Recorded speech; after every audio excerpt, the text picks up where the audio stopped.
This video is to give you a couple perspectives to consider when you want to hold boundaries with family, with friends, and you've got these relational dynamics that you're trying to change, but you're getting resistance to it, and you feel that, in the pushback, whether it's actual pushback or it's just this sense that you get from other people.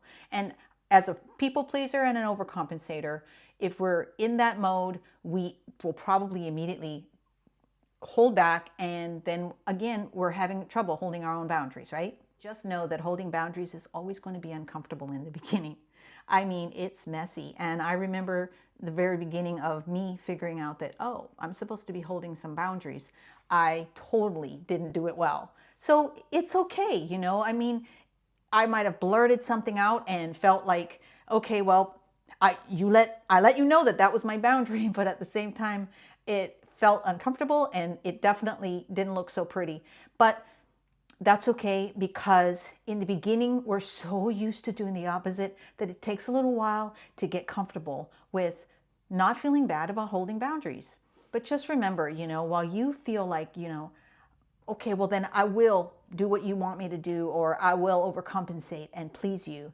The fact is, it's not healthy and it's not generous. The very two things that I think as overcompensators and people pleasers we want to do is to feel like, okay, we're just keeping this dynamic in a good place, or, we're just trying our best to make everything go smoothly, even if we're having to shoulder more than our share of the responsibility. That's not healthy. And it's really not generous, because in the end, aren't we becoming resentful? At least that's the case with me. So just remember, when you're trying to hold boundaries, but something triggers you to feel bad about it, it's going to get easier. But always ask yourself, what is stopping me right now from sticking to my boundary or from staying balanced, because immediately you're going to feel off balance. Is it really pushback from the other person? That could be direct pushback, like, they just let you know that they're not going to show up or do their part. Or is it just this vibe that I'm getting? That's a lot of what it is often, it's what we think is happening, or, that person might be taken aback by the fact that we are now speaking up for ourselves. But, and then, you can immediately think, ooh, let me back off. But maybe that's just a vibe that you have to get used to, that it's actually not somebody pushing back on you. It's just them recalibrating about, okay, well, that means that I have to shift and do these things because that person's not going to do it for me, or that person's not going to come to my rescue. And then ask yourself also, why do I cave in? Because there have been plenty times for myself, and I'm sure for you too, that when you feel that pushback, when you're trying to say, I've got to take better care of myself because I care more about my balance than I ever have. I'm really starting to realize that nobody's going to hold that and cultivate that but me. When you're trying to find a more balance, and you have to say no to some things, you have to put limits on some things. Why are you caving in if you feel the pushback? Sometimes we're going to tell ourselves, well, the job just needs to be done, so I will sacrifice for the greater good. And sometimes it's just easier for you to do it rather than what you think is going to become an argument, rather than argue with the other person. But one of the things that I think is super important is just to commit to communication. When you commit to communication, the first step on that, in my opinion, and it's really helped me a lot, is you have to be willing to say, I'm starting to consider boundaries. I'm starting to realize that all the times that I'm really irritated or sarcastic, I don't want to be that way. And it really comes down to me not feeling balanced for myself and feeling taken for granted, or whatever the feelings are for you. Expressing that in an open way, in a way that says, I'm starting to adjust and I'm letting you know adjustments are coming. That would be an amazing help to whoever's around us. And I'm talking family and friends. I'm talking the people who are closest to us, that we should be able to expect that within the dynamic, whether or not we've done it all our lives with them, that if we're going to say, hey, I'm going to have to pull back, or I might say no, and it doesn't mean I don't love you. Those kinds of things are communicating that we are in a transition of our own in how we're viewing ourselves, how we're trying to maintain our own balance. And also, it helps us to then just be more comfortable, to say, I expect that we'll have to both or all contribute. And I'm going to do my best to communicate what's needed. And I'm just letting you know that I'm going to need you to also contribute. So we can never assume that people know already just because we're starting to shift within our minds. We're watching more videos about boundaries or something like that. We can never assume that they understand what is shifting for us. And so we have to actually commit to that communication. And the first step is you got to decide, okay, what do I need to say or what do I need to ask for? And when I say hold boundaries, I don't mean push other people to do something. I mean simply to say, I have to first decide what am I going to be willing to be accountable for and willing to be participating in, and stop taking on other people's responsibilities or trying to work on other people's things when you are then going to overcompensate. You're going to just step over that line. You're going to worry more about pleasing them than about saying, wait a minute, what is my boundary? So holding boundaries is really about staying steady with yourself.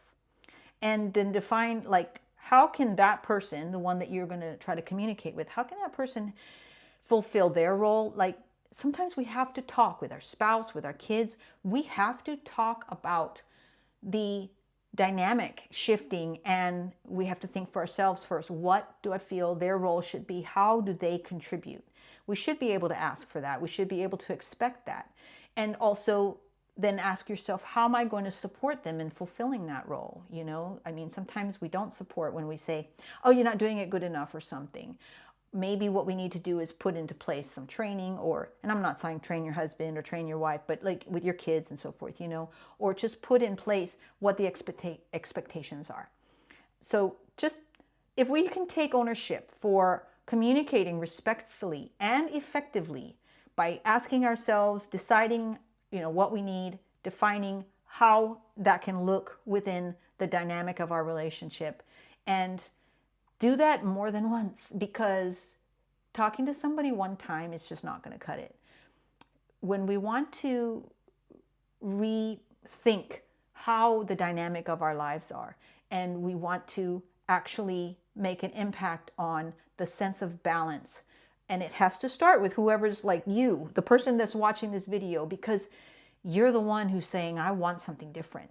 So we have to embody that as much as possible by asking ourselves those questions, making some decisions for ourselves, and then communicating that. But being sure to understand that you can't just communicate it once. So keep the dialogue open. Just show that you are seeking something that allows for more flow, allows for you to be more at peace, and therefore you to be a better spouse, a better parent, and so forth. Because it's going to be true that sometimes, you know, in certain situations, people aren't going to meet you halfway. And if you immediately assume that, well, that just means that they're not in support of me, you know, and I have to hold my boundaries harder or whatever, then you might be missing the opportunities that come when all people slowly make that shift. You have to return to it and discuss it more than once, but not just discuss it, but find out what are the things that are in resistance, so that, you know, hopefully you can clear those things and keep feeling like you're moving forward as a team. But even if that person or those people don't meet you, what you feel is their responsibility, they're not fulfilling that. When you want to stop feeling bad about holding boundaries, you have to start understanding that holding boundaries does not change for you. Hold the boundary. Don't say, oh, they're not doing it, so I'm going to go over there and I'm going to do it. Figure out for yourself what it looks like to stay steady in your boundaries. A lot of times you're going to see that over time it'll sort itself out, and you're going to have more of that cohesiveness amongst you all. But you know what? Sometimes you will say, I'll go forward and I'll take care of that. I'll handle that. And if you do, just remember, you chose to do that for a greater good. If you're going to feel resentful about it, remember to go back to the things that I mentioned earlier in the video and rework those steps. Because if you feel resentful about it, you still have more to try to work through with the people who love you and you love, and that you want to become a more cohesive unit. If you choose to do something for somebody else, do it willingly, and just know that you're still going to be working also on finding ways to hold your own boundaries and communicate what is needed so that the team can feel like they're going to make it happen. And also, don't expect things to look completely equal. I said I would do this part and I'm holding steady on that, and I'm expecting them to equally do their part. Look for ways that you capitalize on your strengths and you contribute in ways that support one another. It's not always got to be, a set amount and a set amount. Just try for the most part to establish this sense of respectful back and forth and this respectful working toward common goals. Not that they're not doing it for me and I'm not doing it for them. So I want to leave you with this. Take some time to sit and write down the answers to the questions I mentioned. I said that we need to ask ourselves. Ask yourself, what is stopping me from sticking to my boundary or staying balanced? What am I getting in response, and what are my own emotional hang-ups that are making me immediately interpret it as they're against me or something? So take some time and build that self-awareness about where you're at with that. Ask yourself, when I do get pushback, why am I caving in? And that way you can understand, if I cave in, I'm not going to characterize it like that anymore. Maybe you need to just look at it as, I choose to do that work. I choose to take care of something that someone else didn't take care of. Obviously, you can revisit it in the future and make it work better by discussing what's needed so that you can get your family and your friends on board. However, in that moment, just ask yourself, why did I cave in, if you're thinking about a specific situation?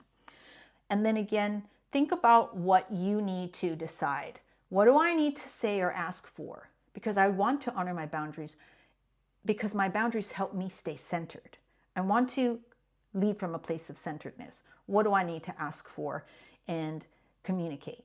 And definitely, how do I define, when I'm going to go talk to this other person and try to continuously work through these things? How do I ask that? Ask for those things. So take that time for yourself and don't neglect to hold boundaries for those reasons. They're the right reasons. They're for you to come from a place of balance and centeredness, and that's totally worth it. So I wish you all the best on that. I look forward to hearing from you if you have comments about where you're at with it, and I will see you in the next video.